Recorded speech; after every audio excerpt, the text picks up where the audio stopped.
இயேசுவுக்கே புகழ். இயேசுவில் பிரியமானவர்களே, இன்று நம் ஆண்டவர் ரூத் 3ஆம் அதிகாரம் 18ஆம் வசனத்தினூடாக இவ்வாறு நம்மோடு பேசுகின்றார். அவர் காலம் தாழ்த்த மாட்டார், இன்றே இதற்கு நல்லதொரு முடிவு காண்பார் என்றார். ஆண்டவர் இயேசு இன்றைக்கு நமக்கு ஒரு புதிய நாளை கொடுத்திருக்கிறார். இந்த புதிய நாள்ல நாங்கள் ஒவ்வொருவரும் செய்ய போகிற சகல காரியங்களையும் ஆண்டவருடைய கரத்தில் ஒப்பு கொடுத்து அவருடைய ஆசீரோட அவருடைய பாதையில நாங்கள் நடந்தால் நிச்சயமாக எங்களுடைய காரியங்கள் அனைத்தும் நல்லபடியாக அமையும். ஆண்டவர் ஒவ்வொரு நாளும் ஒவ்வொருவரையும் ஆசிர்வதித்து பாதுகாத்து வழிநடத்தி வருகிறார். அதற்காக இந்த நேரத்தில் நாங்கள் அவருக்கு நன்றி சொல்லுவோம்.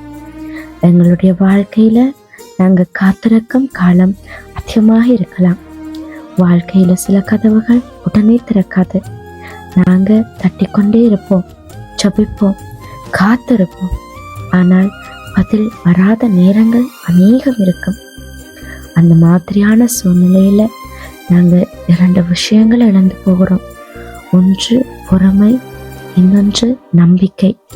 ஆனால் உண்மையிலேயே ஆண்டவர் தாமதிக்கவில்லை. அவர் நம்முடைய வாழ்க்கையை தயார் செய்து கொண்டிருக்கிறார்.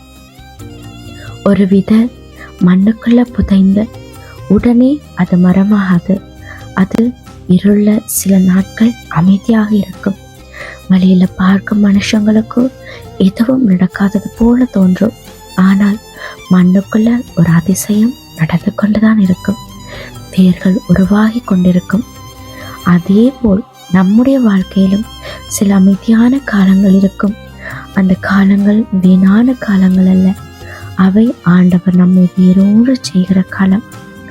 சில வாழ்க்கையில உடனடி வெற்றியை விரும்புவோம். ஆனால் தாமதமாக கிடைக்கும் ஆசீர்வாதங்கள் நிலைத்திருக்கக்கூடியது. காரணம், அந்த காத்திருக்கும் நாட்கள் மனுஷனை மாற்றும். அவசரமான மனுஷனை பொறுமை உள்ளவராகவும், பயந்த மனுஷனை விசுவாசம் உள்ளவராகவும் மாற்றும். ரூத் அந்த வாழ்க்கையிலும் அப்படியாகத்தான் நடந்தது. கண்ணீருடன் தொடங்கிய வாழ்க்கையை ஆண்டவர் ஆசீர்வாதமாக மாற்றினார். அவள் இழந்ததை எண்ணிக்கொண்டிருந்தாள். முன்னேற முடியாது. ஆனால் அவள் நம்பிக்கையுடன் நடந்தாள். இறுதியில் ஆண்டவர் நல்ல முடிவை அவருக்கு கொடுத்தார். இன்று நாமும் பல விஷயங்களுக்காக காத்து கொண்டிருக்கலாம். நினைவில் வச்சுக்கொள்ளுங்க, காத்திருக்கும் ஒவ்வொரு நாளும் ஆண்டவர் வேலை செய்யாத நாள் அல்ல. சில நேரங்கள்ல அவர் நம்முடைய ஜெபத்துக்கு உடனே பதில் கொடுக்க மாட்டார்.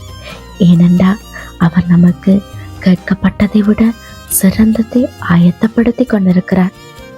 அதனால மனம் சோர்ந்து போகாதீங்க. மூடிய கதவை பார்த்தாலாதீங்க. ஆண்டவர் திறக்கும் போதும் கதவு உங்கள் வாழ்க்கையை மாற்றக்கூடியதாக இருக்கும். இந்த கால நேரத்துல உங்களுடைய இருதயத்துல ஒழிக்க வேண்டிய ஒரே ஒரு நம்பிக்கைக்குரிய வாழ்க்கை, ஆண்டவர் காலம் தாழ்த்த மாட்டார். சரியான நேரத்துல நல்ல முடிவு எமக்கு கொடுப்பார். இந்த வார்த்தையை ஆழமாக விசுவசிச்சு ஏற்றுக்கொள்ளுங்க. அநேகருடைய காத்திருப்பு நிச்சயமாக பலன் கொடுக்கக்கூடிய ஒரு நாளாக மாறும். அநேகருடைய வாழ்க்கை ஆண்டவர் தொட்ட இருக்கிறார். நீங்களும் அவருக்கு உகந்த பாத்திரமாக மாறுங்க. ஆண்டவர் உங்களை அவருடைய சார்பாக பயன்படுத்த இருக்கிறார். அவருடைய கரங்கள்ல நீங்க ஒரு மணிமுடியா இருக்கிறீங்க. நிச்சயமாக அவர் உங்களுக்கு வேண்டிய சகலத்தையும் செய்து கொடுப்பார். உங்களுடைய மனத்தில் இருக்கிற ஆசைகள், விருப்பங்கள், தேவைகள் எல்லாவற்றையும் அவருடைய பாதத்தில் ஒப்பு கொடுங்க.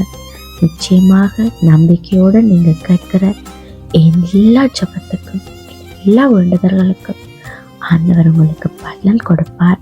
ஆமேன்.